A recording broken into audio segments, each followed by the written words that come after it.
Paddington, Paddington, tu es le chouchou des Browns. Paddington, Paddington, Brown.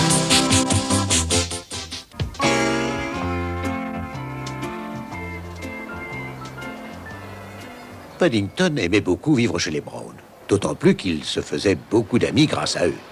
C'était M. Gruber qui était le plus sympathique.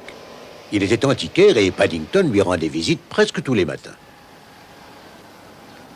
M. Gruber avait pour les antiquités une véritable passion. Une fois franchi le seuil de son magasin, on se retrouvait dans un tout autre monde. Quelle ne fut pas la surprise de Paddington lorsqu'un beau matin, il trouva son ami qui nettoyait un tableau.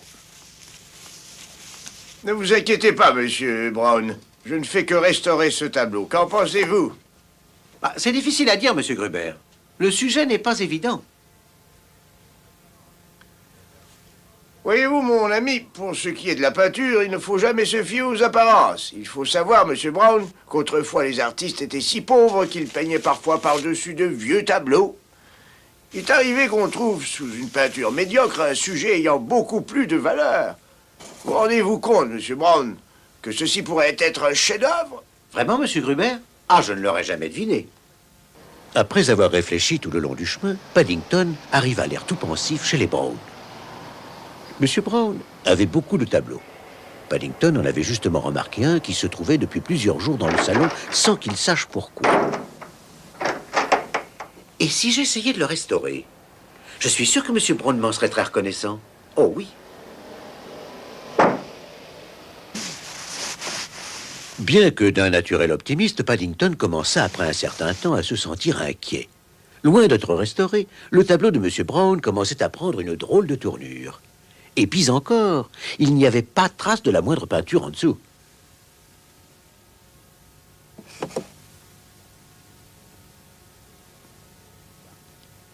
C'est en retournant le tableau pour voir s'il n'y avait rien de l'autre côté qu'il aperçut une étiquette.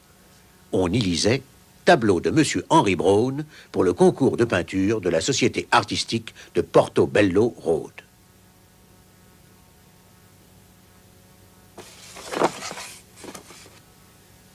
Le tableau de M. Brown, qui représentait au départ des bateaux sur un lac, évoquait plutôt maintenant une violente tempête. Même avec de vraies peintures, il aurait été bien difficile de réparer les dégâts. Avec le peu d'ingrédients dont il disposait, Paddington se disait qu'une toute autre tempête allait éclater ce soir-là dans la maison.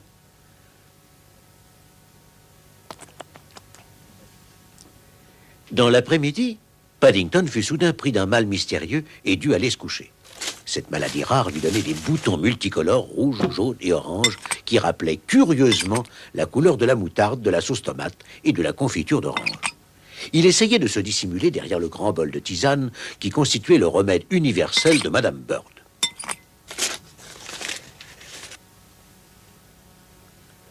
Ce n'est que beaucoup plus tard qu'il se décida à réapparaître lorsqu'il entendit une voix inconnue qui venait du rez-de-chaussée.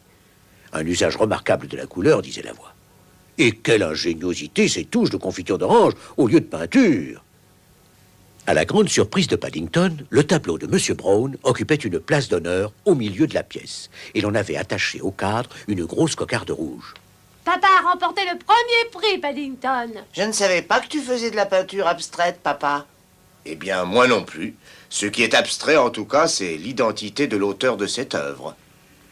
Je voulais restaurer votre tableau, M. Brown, mais je crois que je m'y suis mal pris. Pour restaurer, ça restaure. Une chose est certaine, ce n'est pas seulement esthétique, ça a aussi bon goût. Essayez donc. Très bon. Merci, monsieur, mais je dois vous signaler que c'est encore meilleur quand le tableau est dans le bon sens. Paddington,